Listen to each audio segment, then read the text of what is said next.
우리가 함께 나눈 본문의 말씀을 보게 되면 한 사람의 인물이 소개됩니다. 그 한 사람은 사도 바울이죠. 사도 바울은 AD 34년에 다메섹 도상 가운데 있어서 예수 그리스도를 만나게 됩니다. 부활하신 예수를 만나고 난 후 그는 3년 동안 AD 37년 그 시간 동안 아라비아라는 지역으로 가게 됩니다. 아라비아라는 지역에 가서 이제 예수님의 제자라고 하는 직계 제자들과 함께 교제하면서 예수님에 대해서 배우게 됩니다. 그래서 예수님의 그 모든 행적을 제자들을 통해서 배워 이 사도 바울은 3년이라는 시간 동안 모든 교리적인 것을 정리를 하게 됩니다. 그리고 이 3년의 시간 동안에 더욱이 늘 기도하는 삶을 살아감으로 인해서 영적으로 깨어있는 3년의 시간을 보내게 되죠. 그리고 그 후로부터 약 10년이 지난 AD 47년부터 49년까지 1차 전도 여행을 다닙니다. 그리고 49년에서 52년까지 제2차 전도 여행을 다니게 되죠. 그리고 53년부터 58년까지 3차 전도 여행을 다니게 됩니다. 그래서 팔레스틴 지역과 소아시아 지역과 유럽의 전역에 하나님의 복음을 전하는 귀한 사역을 10여 년이라는 시간 동안에 전하고 이제 6월절이라는 절기를 지키기 위해서 예루살렘으로 향하여 가고 있는 중입니다. 그 예루살렘으로 향해서 가고 있는 중에 밀레도라는 지역에 잠시 약 하루 이틀 정도 머물게 되죠.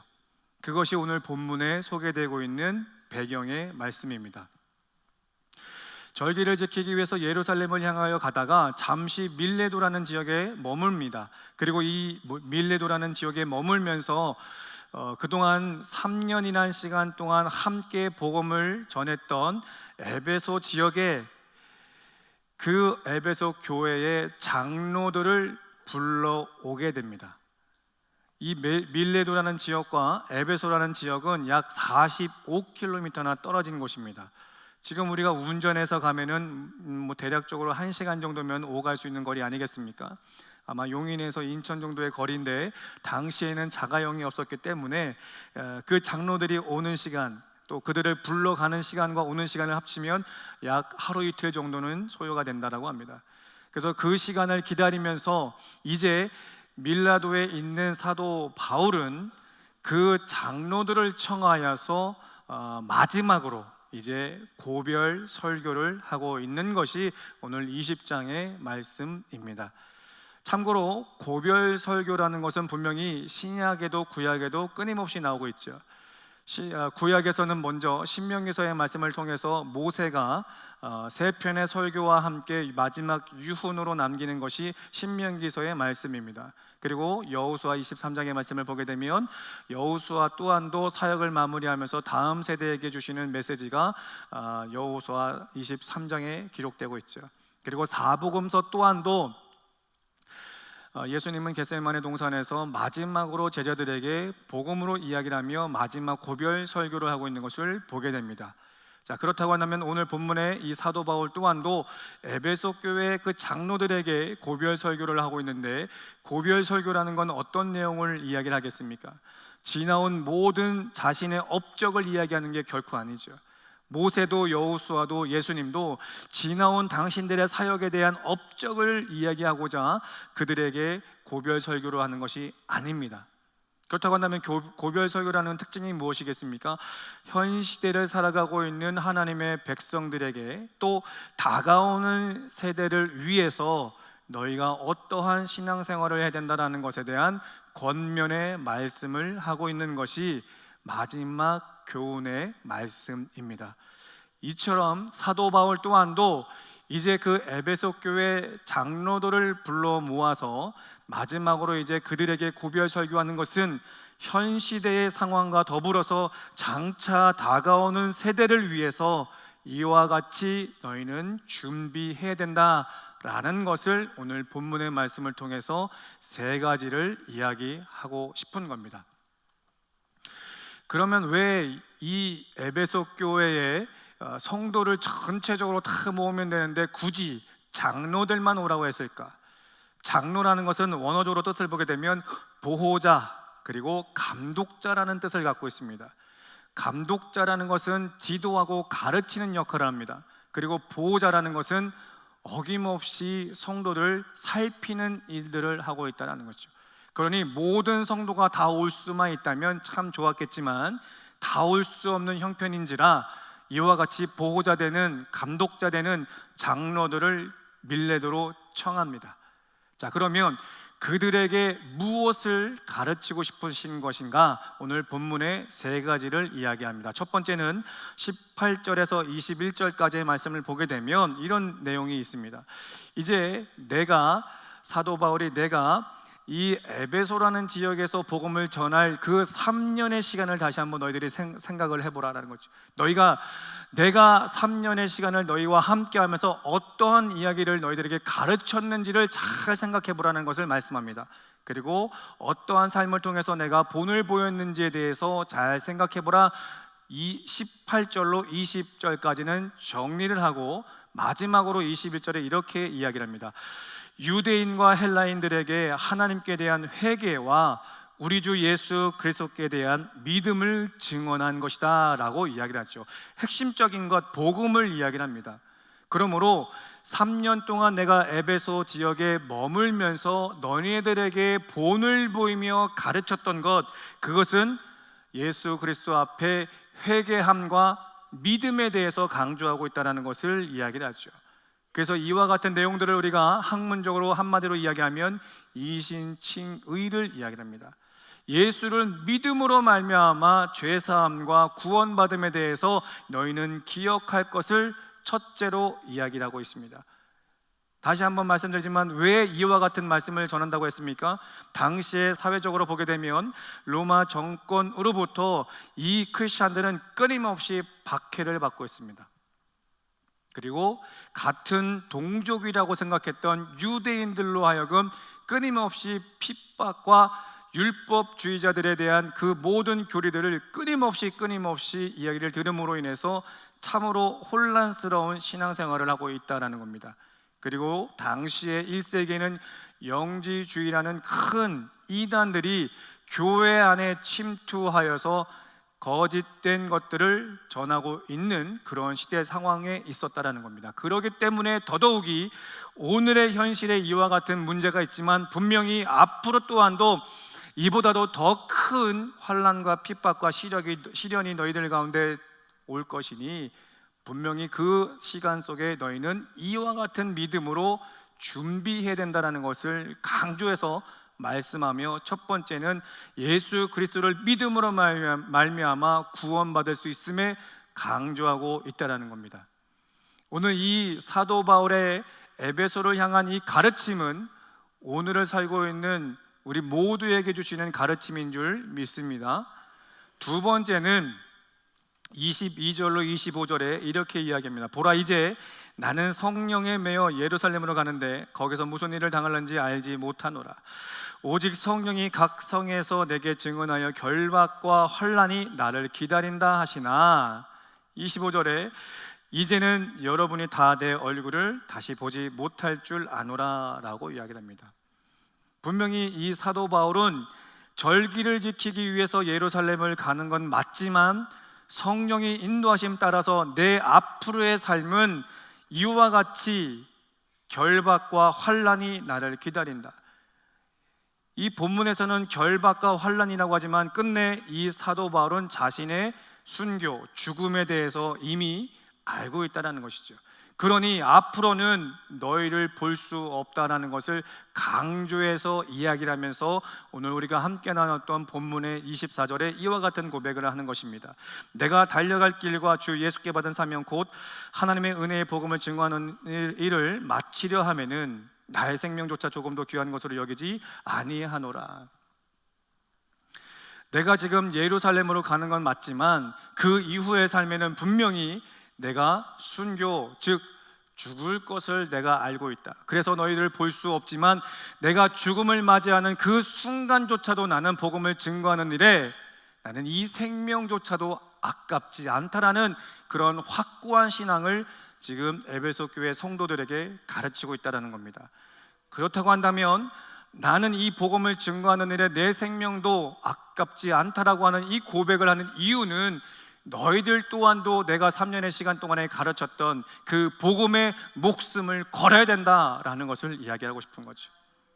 그래서 마지막으로는 29절 30절의 말씀을 보게 되면 세 번째 이렇게 이야기합니다. 내가 떠난 후에 사나운 이리가 여러분들에게 들어와서 그 양떼를 아끼지 아니하며 또한 여러분 중에 제자들을 끌어 자기를 따르게 하려고 어그러진 말을 하는 사람들이 일어날 줄을 내가 아노라 라고 이야기하죠.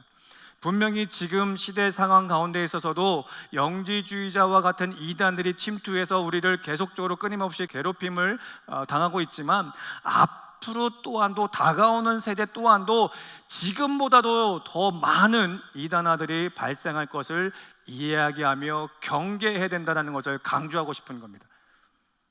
그래서 이 말씀을 우리가 한마디로 이야기를 한다면 사도 바울은 지금의 현실의 고난과 환난보다도 장차 다가오는 그 환난과 고통과 그 시련이 더 크다라는 것을 강조하면서 그런 상황 가운데 있다 할지라도 지금처럼 너희들의 신앙을 지킨 바와 같이 그날이 오더라도 반드시 너희는 그 신앙을 끝까지 지켜내야 된다라는 겁니다.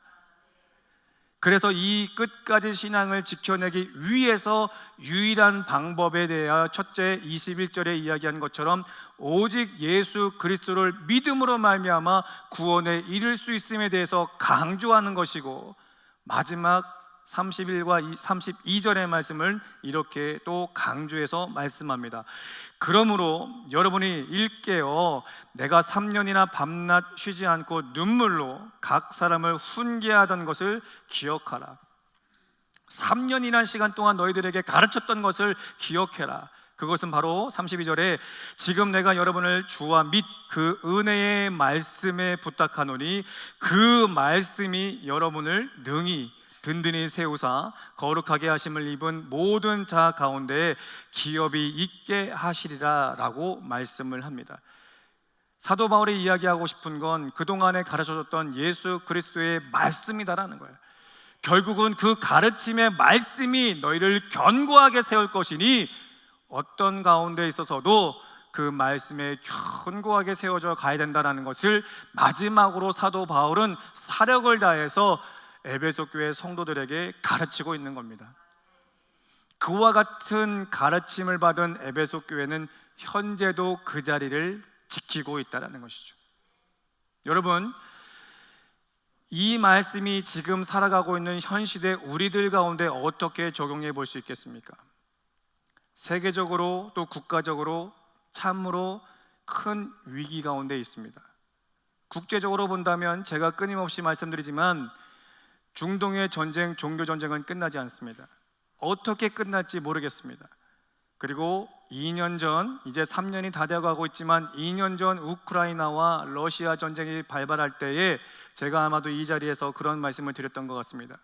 먼 나라, 먼 이웃의 이야기인 것 같지만 분명히 그들의 전쟁으로 인해서 이민족 세계가 참으로 위기가 닥쳐올 것이다 라고 말씀을 드렸던 것 같습니다. 근데 실질적으로 경제적 기근을 우리가 맞고 있습니다. 그런데 더 큰 문제는 북한의 군인들이 파병되어졌다는 것이죠. 그래서 유엔이나 미국이나 우려하는 것이 무엇입니까? 자칫하면 한반도의 전쟁도 일어날 수 있다라는 그런 우려의 목소리를 지금 내고 있지 않습니까? 한반도의 전쟁뿐만 아니라 이것으로 인해서 3차 대전이 일어날 수도 있다라는 그러한 우려의 목소리가 나오고 있는 현 시대를 우리가 살고 있습니다.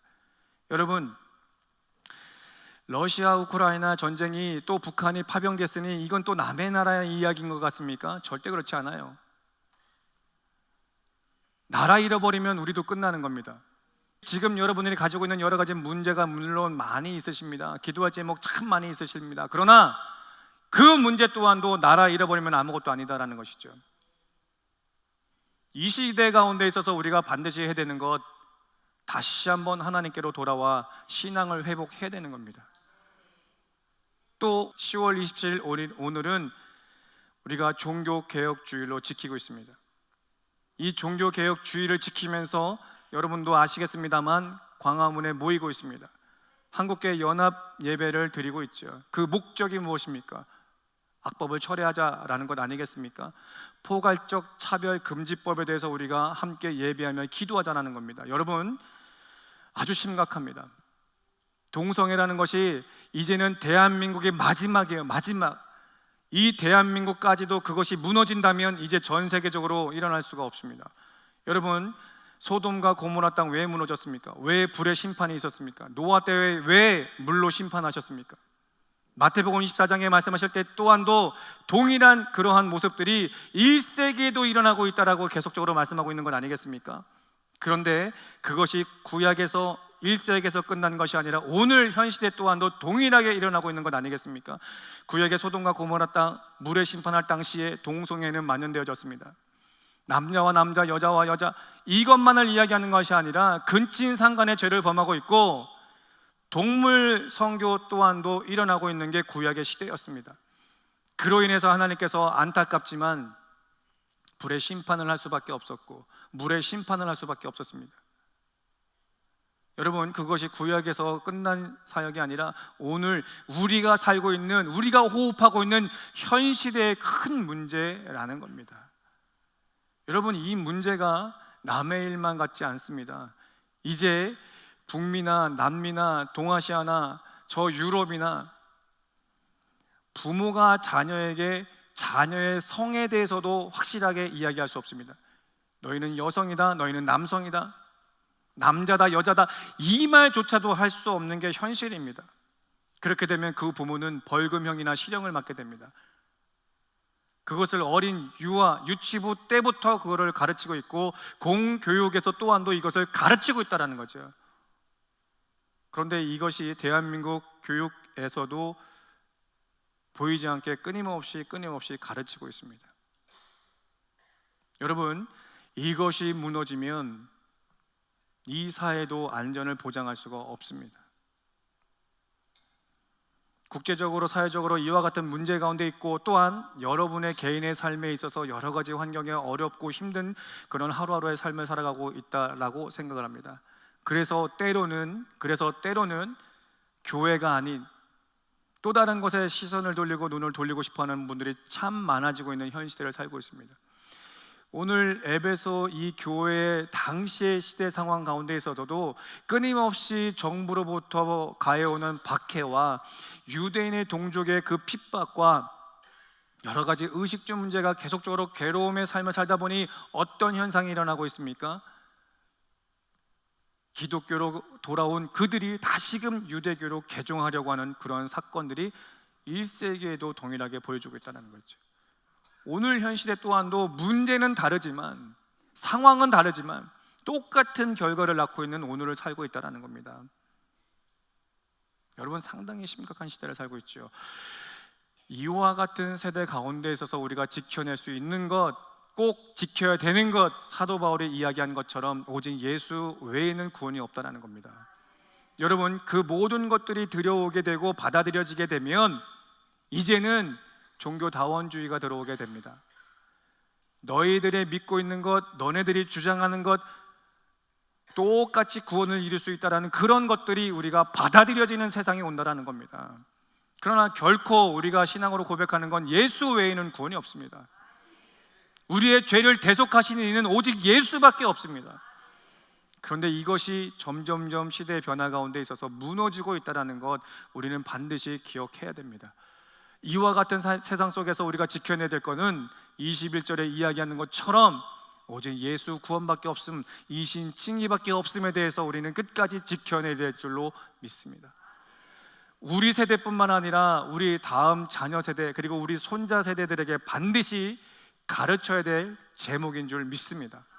더불어 나아가서 우리가 이와 같은 신앙을 꼭 지키려면 32절에 말씀하신 것처럼 하나님의 말씀, 하나님의 가르침 안에 우리는 반드시 서 있어야 된다는 거예요. 그렇다고 한다면 우리는 반드시 일어날 수 있으며 승리할 수 있습니다. 어떤 근거로 우리가 이야기할 수 있겠습니까? 구약 시대에 이와 같은 신앙을 지킨 분들이 계십니다. 우리가 알고 있는 것처럼 이스라엘의 역사들을 보게 되면 이스라엘 백성들이 끝내 바벨론의 70년의 포로 생활하는 때를 우리는 기억합니다. 분명히 나라를 잃어버렸습니다. 그리고 70년이라는 시간 동안 바벨론 땅에서 포로 생활하게 되죠. 그런데 그 가운데에 있어서도 신앙을 지킨 분들이 있습니다. 오늘 사도 바울이 고백하는 것처럼, 오늘 여러분들이 고백하는 것처럼 그 신앙을 지켜낸 분들이 반드시 있었다라는 거죠. 누굽니까? 다니엘, 그리고 에스더, 그리고 느헤미야. 이 분들은 바벨론 땅의 포로로 붙잡혀 있습니다. 그 세 분의 공통적인 것은 무엇입니까? 다니엘도 느헤미야도 당시에 장관이요 총리직을 갖고 있었으며 에스더는 왕비의 자리에 있었죠. 부족함이 없는 사람들입니다. 아무것도 부족한 게 없고 굳이 내가 내 신앙을 지킨다고 해서 내 모든 권위와 권력, 물질 이것을 잃어버릴 필요 없는 분들입니다. 그런데 그들이 어떠한 신앙을 우리들에게 보여주고 있습니까? 다니엘은 사자굴에 분명히 들어갈 것 알고 있음에도 불구하고 늘 그랬던 것처럼 하나님 앞에 기도합니다. 성전을 향하여 하나님의 말씀을 붙들고 기도하는 모습을 우리들에게 보여주셨죠. 어떤 결과 났습니까? 사자굴에 던져졌습니다. 더 큰 환란이 그에게 다가왔습니다. 그러나 그의 그 신앙에 지켰던 고백으로 인해서 하나님은 그 사자의 입을 봉하는 역사를 이뤄내셨습니다. 그리고 그로 하여금 그 당시의 왕에게 복음을 증거케 하셨고 그가 살아있는 동안에는 그로 인하여서 평안을 허락해 주셨음을 말씀하셨다는 거죠. 에스더 굳이 잃을 것 없는 그 자리에서 민족을 위하여서 그의 신앙을 지키기 위하여 죽으면 죽으리라는 이 각오로 금식하여 하나님 앞에 기도하고 왕 앞에 나아갑니다. 목숨을 내놓고 왕 앞에 나아갑니다. 그 결과 어떤 결과가 났습니까? 그들을 계속적으로 말살하려고 하는, 민족 말살을 하려고 했던 하만의 그 모든 정체를 다 무너지게 하는 것 보지 않았습니까? 느헤미야는 어떻습니까? 장관입니다. 장관. 이보다 더 큰 권력이 어디 있습니까? 그런데 성벽, 성전이 무너졌음에 대해서 이야기 듣고 상당히 속상해하여 하나님 앞에 기도하죠. 그리고 왕 앞에 나아가 이와 같은 사정에 나를 보내소서 할 때에 왕이 칙령을 내려 그곳에 가게 하십니다. 그리고 그냥 가게 하는 것이 아니라 그 땅의 총리로서의 직분을 감당할 수 있도록 총리직으로서 그 자리에 가게 합니다. 그래서 결국 52일 만에 성벽을 재건하게 하셨죠. 여러분, 바벨론 땅의 70년 포로 생활이었습니다. 참으로 모든 것을 잃어버린 상황 가운데 있어서 내게 그래도 장관직을 주셨고 총리직을 주셨습니다. 그 어떤 것도 잃고 싶지 않은 그 자리에 있어서도 분명히 그들은 오늘 이 사도 바울이 고백하는 것처럼 또 여러분이 고백하는 것처럼 그 신앙, 그 믿음 끝까지 지켜냈습니다.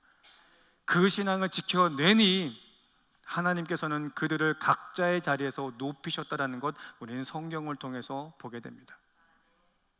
사랑하는 성도 여러분, 말씀을 정리합니다. 오늘 1세기의 사도 바울이 에베소 교회 성도들에게 말씀하신 것처럼 지금도 참으로 힘들고 어려운 그런 삶을 살아가고 있지만 앞으로 다가오는 그 세대는 더더욱 힘들다. 그러나 그 힘든 모든 삶에 있어서 너희들이 꼭 기억할 것은 3년 동안 내가 너희에게 가르쳤던 것, 오직 예수 외에는 복음이 없다라는 것, 오직 예수 외에는 구원이 없다라는 것, 그거 하나만큼은 반드시 기억하라.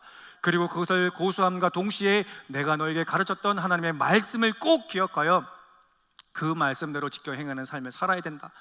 그렇다고 한다면 끝내 너희는 구원에 이뤄낼 수 있다는 것을 사도 바울은 에베소 교회 장로들에게 가르쳤으며 장로들은 성도들에게 가르쳤습니다. 여러분, 현 시대에 세계적으로 국가적으로 참으로 큰 위기를 맞고 있습니다. 그리고 여러분의 개인의 삶 또한도 참으로 버겁고 힘든 하루하루의 삶을 살아가고 있습니다. 때로는 여러 가지 환경 가운데 있어서 유혹되어지는 것들이 참으로 많습니다. 때로는 예수보다도 또 다른 것을 찾고자 하는 그런 마음 들 때 있습니다. 하지만 오늘 여러분이 거룩한 주의 날 하나님께 나와 예배하고자 하는 그 마음, 그 신앙 어떤 경우에도 놓치지 않는 여러분들 되시기를 간곡히 소망합니다.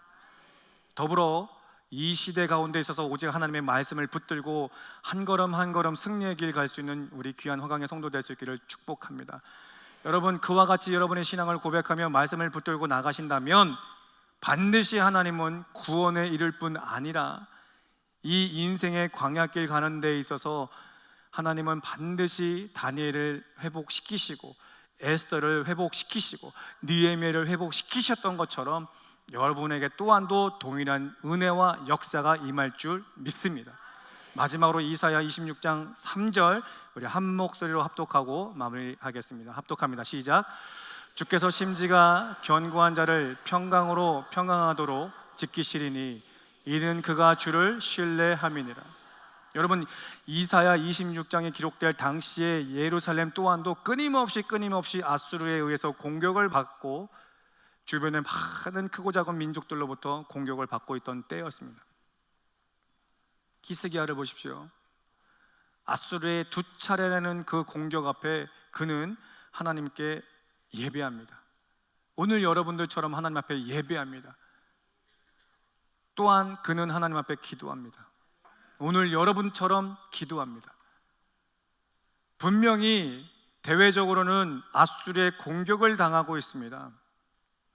그럼에도 불구하고 그들을 대응하기보다도 앞서 하나님 앞에 예배하고 기도했다라는 겁니다. 예배의 대상, 우리의 기도를 들으시는 그 대상이 누구십니까? 창조주 하나님이십니다. 전능자 하나님이십니다. 시공간을 초월하여 역사하시는 분이십니다. 그분은 우리 손으로 만들어낸 우상이 결코 아니시죠. 그분은 스스로 계신 분이십니다. 그러니 그분 앞에 예배하고 기도했더니 히스기야가 사는 동안에 하나님께서 평안으로 인도하셨다 말씀하시죠. 여호사밧은 어떻습니까? 암몬과 모압이라는 두 나라가 연합하여서 유다를 치려고 할 때 여호사밧은 어떻게 합니까? 하나님께 기도합니다. 금식하며 부르짖습니다. 그때 역대하 20장 15절에 뭐라고 말씀하십니까? 이 전쟁은 내게 속한 것이 아니라 하나님께 속한 것이다 말씀하지 않았습니까? 그로 인하여 하나님께서 그들을 대신하여 싸워주셨고 막아주셨고 여호사밧이 사는 동안에 평안 가운데 인도하셨다라고 분명하게 말씀하고 있습니다. 여러분, 이사야 26장 3절에 말씀하셨던 것처럼 주 앞에 견고한 심지를 세울 수 있는 여러분 되시기를 소망합니다. 그 심지가 견고하다라는 건 결국 그분을 신뢰하다라는 겁니다. 끝까지 그분을 신뢰하고 믿는 여러분 되시기를 소망합니다. 그렇다고 한다면 반드시 약속하신 말씀처럼 평강에 평강을 더하여 주실 줄 믿습니다. 그 하나님을 바라볼 수 있는 우리 귀한 화강의 성도 되고 이 한 주간도 승리하는 우리 복된 성도 될 수 있기를 예수 그리스도의 이름으로 축복합니다.